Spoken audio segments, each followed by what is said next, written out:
Thank you very much for being here. Benvenuti, signore e signori.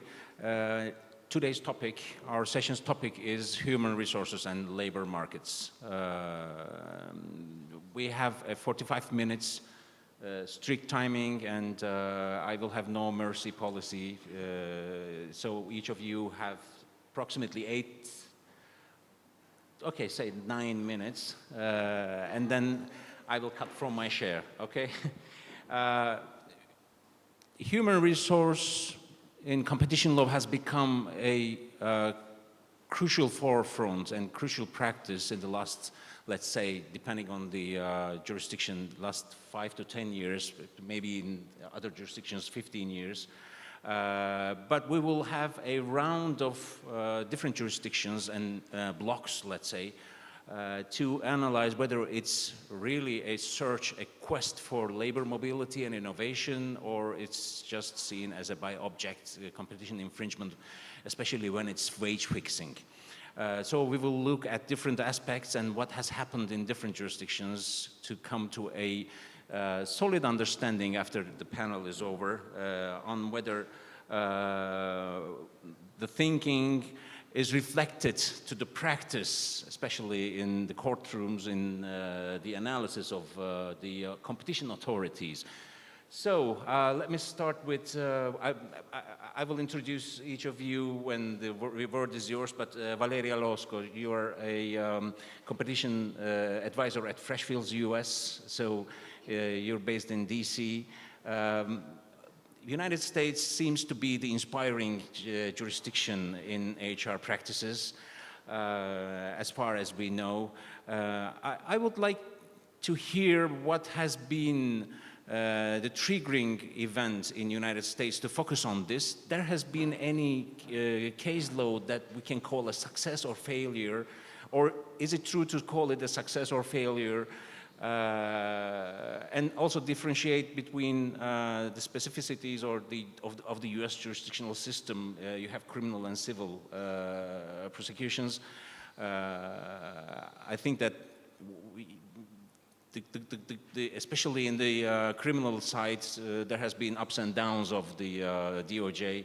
I want you to touch upon this so that we understand what was the main concern in the United States and what is the real problem in United States. What is the real quest? Thank you very much. Thank you very much, Parsi. And let me take 10 seconds to thank you, the conference organizers and ACTECON, for putting together such an interesting panel. It's an honor to be here with this distinguished group of panelists. Thank you. And you're right, Farsi, that antitrust issues in labor markets are at the center of the antitrust discussion right now in the United States. I would start by saying that the US Department of Justice has been bringing standalone no-poach and wage-fixing cases for the last 15 years. In 2016, the Department of Justice issued guidelines for HR professionals where it made clear that they could start bringing criminal cases for certain conducts, such as no-poach and wage-fixing agreements. Now, it took 4 years for the Department of Justice to bring the first criminal case, and it was in 2020. They brought actually two cases. One was a wage-fixing case, and the other one a no-poach case. The wage-fixing case was against staffing companies for physical therapists, where allegedly they conspired with competitors to fix wages of physical therapists. The second case involved the kidney dialysis group Davida, and they were found they were alleged to conspiring with competitors to basically not to solicit each other employees. Both cases didn't result in a victory for the DOJ. And I will turn to this in a moment.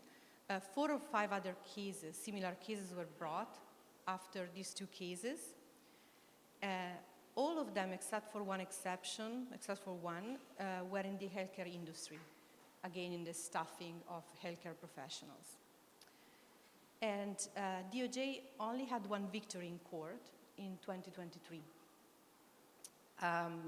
That was a case, a no-poach case involving VDA, and it was for it was a wage-fixing case involving VDA for it was a staffing agencies for nurses. Again, allegedly was a staffing agency was conspiring with competitors to fix wages for nurses. And in this case, VDA pleaded guilty. So it was not like a victory for DOJ on the merit. It's just the defendant pleaded guilty. As I mentioned, this was the only victory for DOJ. So the question is, why it's so difficult to win criminal cases? For the US system, according to the US system, the DOJ needs to prove its case in court. And US courts have been generally skeptical of DOJ claims of criminal conspiracy. So that doesn't mean that the DOJ will not try to bring more cases. And in fact, DOJ officials just a couple of weeks ago, they reiterated that they will bring more cases. They said that they are refining their trial strategies, and they are trying to prioritize cases where the intent to restrict competition is more clear. So let's see what is going to come next. But this on the criminal side. On the civil side, I would mention, I'm checking my time, is it good? I would mention two cases from this year that I think are particularly interesting. The first one is the case involving the labor market for student athletes. The DOJ in May of this year obtained a consent decree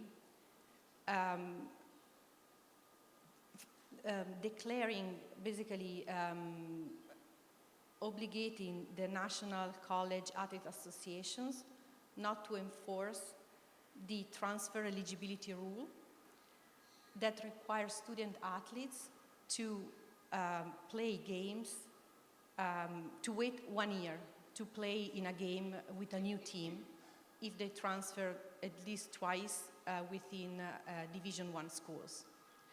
And the DOJ found this transfer eligibility rule as there was kind of an agreement in violation of Section 1 of the Sherman Act and illegally restraining the labor market for student athletes. The second civil case, also this is from 2 years ago, is in the poultry processing, so a different industry, poultry processing industry. And four poultry processing companies in the United States, together with a third-party data consultancy company, agreed to settle with the DOJ and pay $84.4 million for illegally exchanging information on salaries and benefits for their employees. And this was considered like a conspiracy to lower the wages of the employees. This is another kind of interesting case on the civil side. One last point I think I would like to mention is I would say, recent court loss, this time for the FTC, not the DOJ, on non-competes. The Federal Trade Commission issued in April of last year a complete ban of non-competes. It was a 570-page document detailing all the, what employment contracts should not include. And this was done using its rulemaking authority. And the Federal District Court of Texas last month issued an order setting aside this ban, saying that the FTC doesn't have the authority to issue substantive rulemaking for prohibiting unfair method of competition. And this order was effective nationwide. So this was a big loss in course for the FTC. I would pause here maybe so I can leave other colleagues the opportunity to speak about other. Thank you very much. So what we have in hand, it's difficult to convince a jury on the link between competition infringement and labor or restricting labor mobility. I remember from the Davita case where the judge, where the defendant said, we do it to protect our own rights, and that was accepted, actually. So the perspective in the United States is interesting, let's say.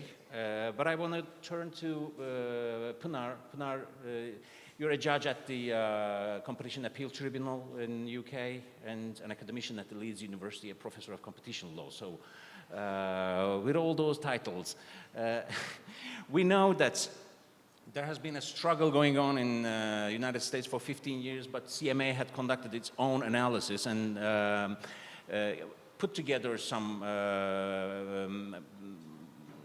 research and its own analysis. And at the end, it turned out that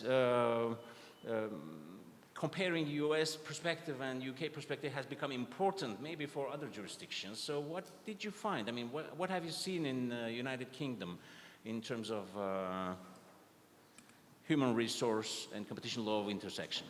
Thank you, and thank you to ACTECON and Lear for inviting me again. It's my third year.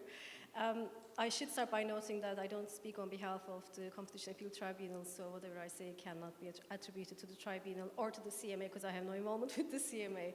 But I will talk about what the CMA has done and has found indeed. And the picture in the UK appears to be markedly different to the picture in the US when it comes to labor markets. And so a few years ago, the CMA set up this so-called microeconomics unit within the CMA. And this unit is unlike any other unit in the CMA because it's a research unit. So it's essentially, they set up a research center within the CMA. And the job of this unit is to carry out research in pertinent issues for UK markets. And their very first report happens to be this report on competition and market power in UK labor markets, which was published by this unit in January 2024. And it's a substantial piece of research, and it's a research piece which covers the developments of UK labor markets over the last 20 years. And it explores trends such as market power of employers, the impact on wages, the relevance and use of restrictive clauses in employment contracts, and the impact of new modes of working, such as hybrid working, on labor markets. The aim of the report, as this is not a sort of investigation unit or an enforcement unit of the CMA, is mainly to provide insight and evidence which will inform the CMA's work, but also hopefully inform the government's broader work in other areas of policy. And indeed, the report contains a huge amount of new empirical data, so it's likely to be useful for other jurisdictions from that point of view as well. And the findings of the report are very interesting, and in a nutshell, and this could be the end of my intervention, the CMA's research appears to find the more or less opposite of what has been found in the US regarding labor markets. Namely, the labor markets in the UK are not becoming more concentrated, and if anything, labor's share of income has risen and not fallen when one takes a look at the last 20 years of the evolution of the markets. So to be precise, the report found that labor market concentration in the UK is roughly the same as it was 20 years ago and perhaps a little lower, and the share of labor's income has been rising slightly over the last 20 years in most of the UK. And this is the general headline finding of the report. But the report also found that there are some regional and also sectoral differences when it comes to labor market concentration. And where labor markets are indeed concentrated, empirically concentrated, in line with economic theory, wages in those regions or sectors also appear to be about 10% lower on average in comparison to wages in the least concentrated markets elsewhere, either in a different part of the UK or in a different sector. Now, another important empirical finding, and this is somewhat strange, and I'm sure there'll be more research into this, is that nearly 30% of workers in the UK are affected by some form of non-compete clauses, with this increasing to about 40% in the ICT and professional and scientific services sector. And this is somewhat bizarre because in many of these sectors where these non-compete clauses appear to be quite common, there is no intellectual property angle, for example, which requires protection of intellectual property or know-how. So non-competes are quite prevalent, and I think this requires more research into working out why that is the case. In terms of CMA's other work, the CMA has identified labor markets as an area of priority, both in its 23-24 annual plan and also in its work plan for the next year, so the 24-25 annual plan. So this is an area of ongoing interest for the CMA and CMA's policy and, of course, enforcement work. Now, another important feature of the UK developments is that, again, in stark contrast to what has been happening in the US, the CEO of the CMA has declared in a public speech, I think, that non-compete arrangements between employers and employees are normally a matter that fall outside of competition law. And she has said that these are typically a matter of employment law, and so therefore, under normal circumstances, I would expect the CMA not to pursue any cases involving non-compete arrangements, because the approach is that this is not a matter for competition law, but for employment law. Of course, non-compete agreements between employers and employees are to be contrasted with no-poach agreements across employers. And no-poach agreements are indeed a subject matter, or the subject matter, of 2 ongoing investigations of the CMA. Both of these investigations are, I think, at a relatively early stage, so we don't have many details about them in terms of what the issues are, but we know that both of them concern TV producers and broadcasters and practices relating to their employment of staff. They've divided, I think this started potentially as a single case, then they divided it into one case relating to sports and issues regarding sports broadcasters and personalities as employees, and the other one relates to broadcasting that doesn't involve sports. And they're also looking at the services of freelance providers. So some of the major TV producers like the BBC and so on in the UK are parties to these investigations. And both of these investigations relate to the rate which these broadcasters offer to their workers. Perfect timing. The CMA had also another ongoing investigation, which initially did not involve a labor angle to it. Not the most interesting of topics, perhaps. It had to do with fragrances. And the CMA now extended that fragrances market investigation to also look at anti-competitive agreements, which might relate to the hiring of staff. But like I said, they're all at relatively early stages, so we don't know much more about these. Now, in addition to the casework and the report of its microeconomics unit, the CMA also last year published a so-called guidance to employers on its website, trying to explain to employers in the public what sort of practices they may be engaged in may violate competition law and may be cause for concern for the CMA. So the guidance is written in a non-technical manner, as you would expect, because it's aimed for business people. And the guidance covers wage fixing, no poaching, and information sharing as its 3 main subject matter, really, in terms of how these arrangements between employers may violate competition law. So if I were to sort of think of what sort of insights might CMA's general work have for other jurisdictions who might be interested also at looking at these markets, I think I would perhaps underscore two of them. The first one is, as always, the importance of being evidence-led and data-led. And it's interesting here that the CMA's findings are very different to the findings of the US authorities. And I think in competition law, we tend to think that international convergence is always a good thing, and it generally is always a good thing. But of course, international convergence is always a good thing only if the facts are similar across different jurisdictions. So if facts are different, then international convergence, for the sake of convergence, is not likely to be a positive outcome.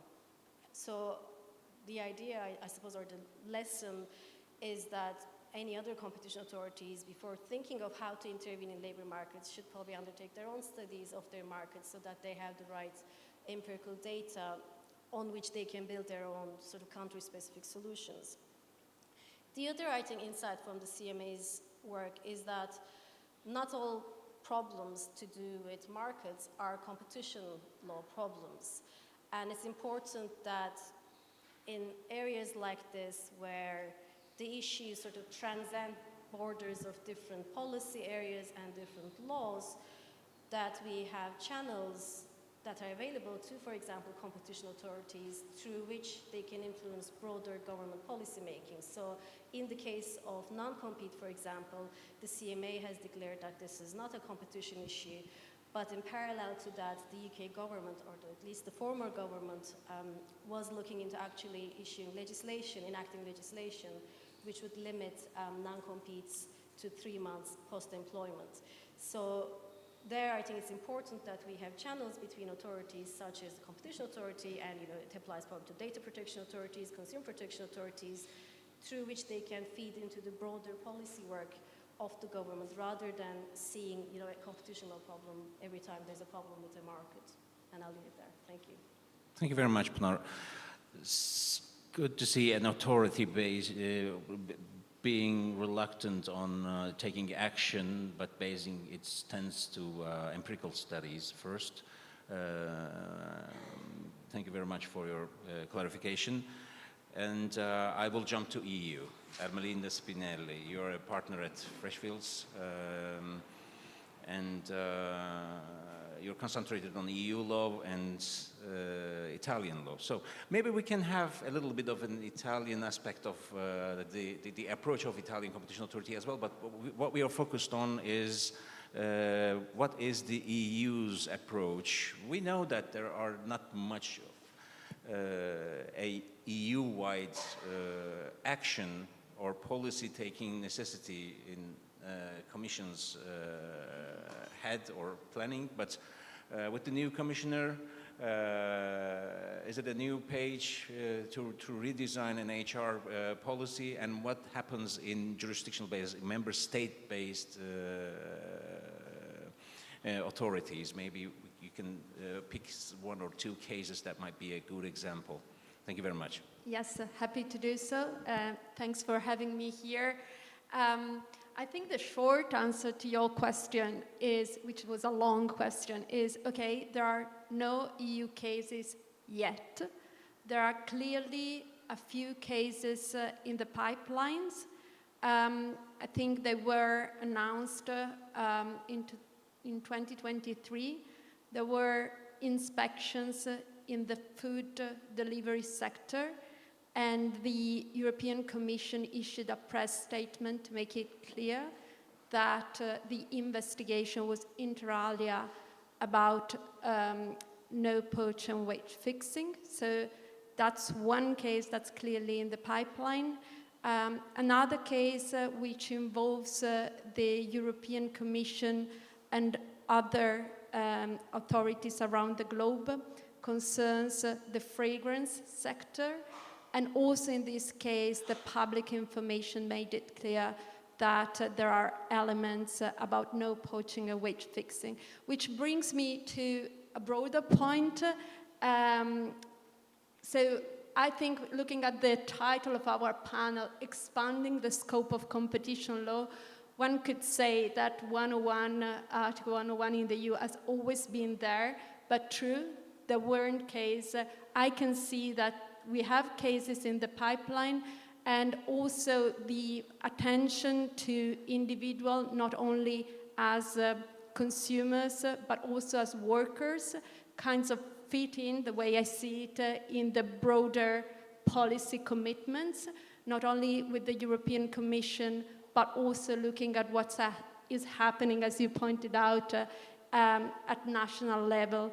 And maybe a couple of minutes about what's happening at national level is quite interesting, because the trailblazer have been National Competition Authority. I mean, we are in Italy, and I think a lot of us, when we were thinking about no-poach case, we thought about fairly old case in Italy about fashion models which had an element of no poaching and some degree of price fixing concerning compensation of models. So, you know, in a way we could say in Italy is like all wine in new bottles, but also national competition authorities have been quite active. I would say probably one of the trailblazers was the Portuguese Competition Authority, which in 2021, they published guidance in English about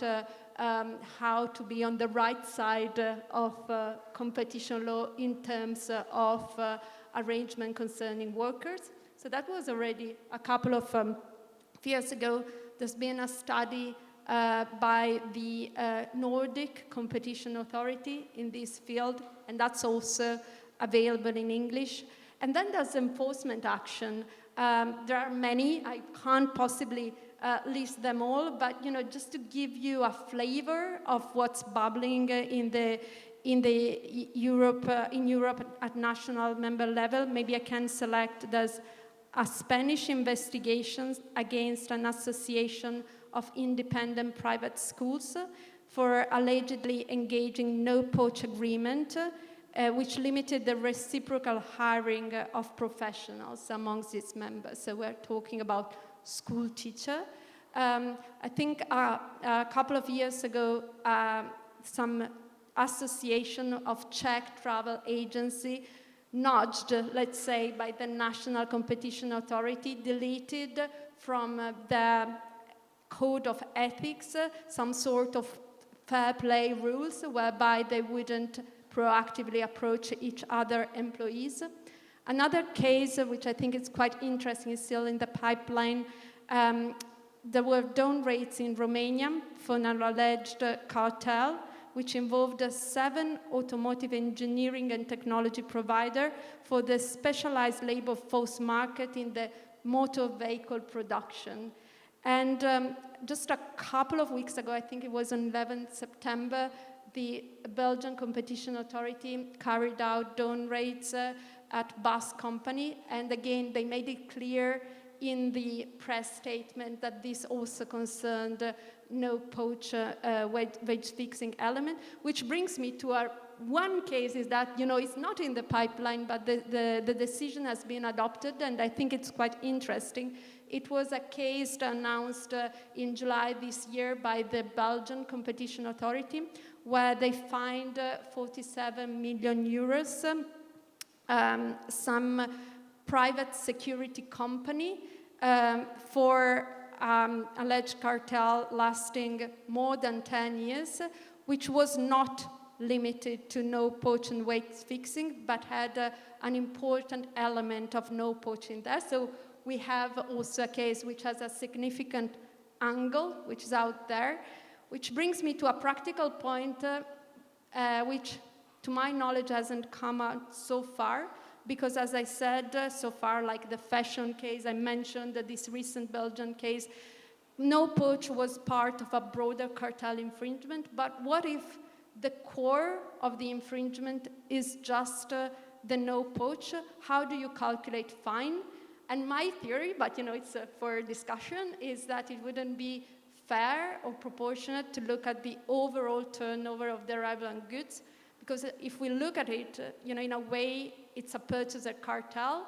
So again, the proposition for discussion that I'm launching here is that it is the salary of the individuals involved or the business function involved. But I think, my proposition that often the devil is in the detail, and that's one point to keep in mind. I will now make 3 practical points of what I've seen as evolving, plus a wild card at the end, just for discussion. So what we have said, we see that cases bubbling up. So what's changing? I think the space to watch is in due diligence, in compliance, and in merger. So in due diligence, typically, we antitrust lawyers weren't really asked to look at employees' agreement. I think that's changed, because in light of what I just said, in M&A transactions, you want to make sure that you're not acquiring any odd liability in this space. In compliance, I think in a number of cases as an antitrust lawyer, when we start to ask questions in compliance audit, the answer, one of the favorite answer that we get is it's market. And I think we need to look at some of things that have been market. For instance, I can think of some arrangement with business partner or distributors where there's an element of no-poaching, which may well be justified. I really don't want to sound dramatic, but I think it makes sense to look at those arrangements. For instance, yes, with business partner, I can think we need to, probably it's wise to have a look. And the third trend I mentioned is in the M&A sector. In Italy, the audience will know that the filing form, the merger filing form drafted by the Italian competition authority has changed. And now where there are affected markets, there's a specific section asking for an analysis of the potential impact on the market for workers. So that's a very important news.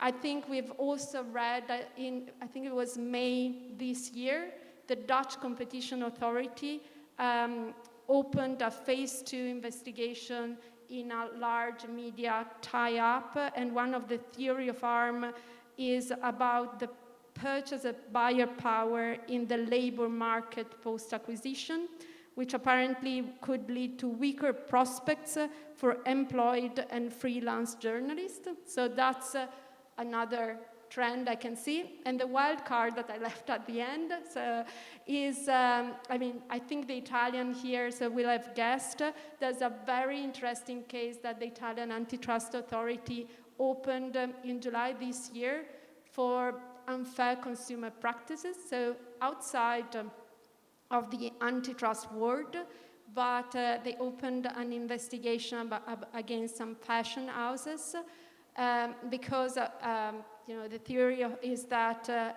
if somebody purchases a product and considers that those are made by skilled artisans who are remunerated for their skill and savoir-faire, if in the end, as it is the allegation that those are made by underpaid workers in conditions which are not in line with applicable labor law, you are making a false claim to your clients, and that should be investigated. And I'll leave it at that. Thank you very much. Armelinda, I understand that the EU is still looking for its own perspective, because you said mergers, and it gives another flavor to the subject. After no poaching, wage fixing, standard exclusive contract terms, and mergers. So definitely it's hard to handle with multiple jurisdictions. So good luck to European Commission in handling this. We're expecting guidelines on that. Speaking of guidelines, the latest guideline came from the Turkish Competition Authority, probably. Bahadur, you are the managing partner of ACTECON, And I will be very curious why Turkey is in this panel. Türkiye, the new name of the country, is here because the Turkish Competition Authority is now embellishing its jurisdictional outreach with a significant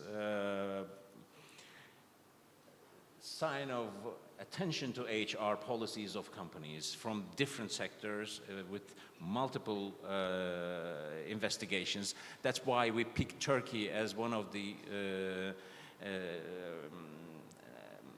laboratories of application of HR policies, because the Turkish Competition Authority apparently loved this issue and digs in every occasion wherever it comes to its attention. Please give us what happens in Turkey in that sense, because the agenda is full. Indeed, indeed. We have unique experience in terms of labor markets in Turkey. And before starting, I should say that I also said this to Paolo Vicirossi yesterday. This is a great event, but actually it's more than an event, it's a tradition. And creating a tradition is not an easy task. So I should give all the credits to Lear team. And as ACTECON, we are very happy to be here and to contribute to this great tradition. Faizi, very fair point, very good question, thanks a lot. Actually, social and macroeconomic developments brought us to these points. First, pandemic, then monetary fluctuations had a significant effect in labor markets. Labor costs have increased, job descriptions have evolved, and working conditions have dramatically changed. And actually, workers, people are at the core of the business. This is the reason why Turkish Competition Authority and the other competition authorities kept an eye on the labor markets. Of course, in parallel to global developments in Turkey, no-poach and wage-fixing agreements are at the forefront. But let me first take you in 2005. Even back in 2005, Turkish Competition Authority dealt with a case with regard to no-poaching and wage-fixing. It was about an allegation among TV producers, like in the CMA and UK example, for not transferring artists. And actually, it's quite interesting that the TCA did catch this case from a famous TV producer's speech during a live TV show. And I would like to quote from this TV show. It's quite funny. He says that we have a core group of 5 people that I call my fabulous 5. We meet for dinner twice in a month and discuss our issues regularly. In my opinion, fees in this industry have increased because we have seen each other as competitors. I wanted to eliminate this competition, and we have agreed that none of us will make job offers to each other's artists without informing each other. And we will set their fees by consulting with one another. This is a live TV show, and it's quite funny. Then the Turkish Competition Authority caught the matter, and even in 2005, the authority concluded that wage fixing is an object-based violation, and it is considered as fixing purchase prices. So actually, the authority indicated, even in 2005, that this is a cartel. So let me get back to today's. Since the beginning of 2022, we are in indeed different era in terms of competition law enforcement in labor markets. First, 16 hospitals were fined for wage fixing and no poaching.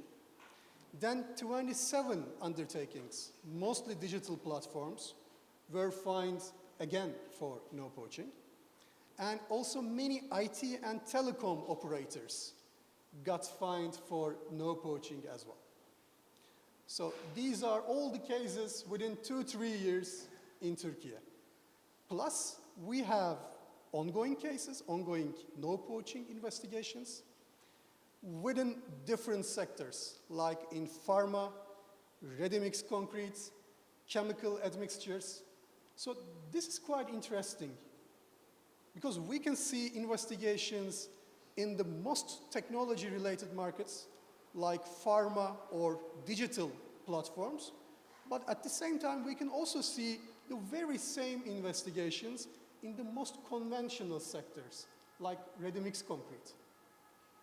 So looking at these examples, I must say that the labor field will indeed be in the center of competition law enforcement, not only in Turkey, I guess. So the important question here is, what are the key takeaways of the decisions so far?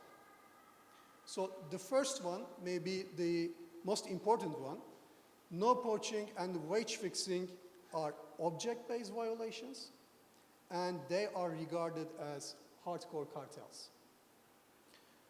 So the second one is also quite important for compliance studies. The Turkish Competition Authority concluded that every company can be competitors in labor field. Actually, this is quite reasonable. For example, both a car company, a car manufacturer, and a digital platform actually compete for a software developer talent. So it should be noted that this is actually a buying market. So we got questions from the company managers, but we are not operating in the same market. We are selling different products. This is no matter. Because within the labor market, actually everyone competes for the same talent. Another important aspect of such key takeaways, what about the situation in vertical settings like service agreements or outsourcing arrangements?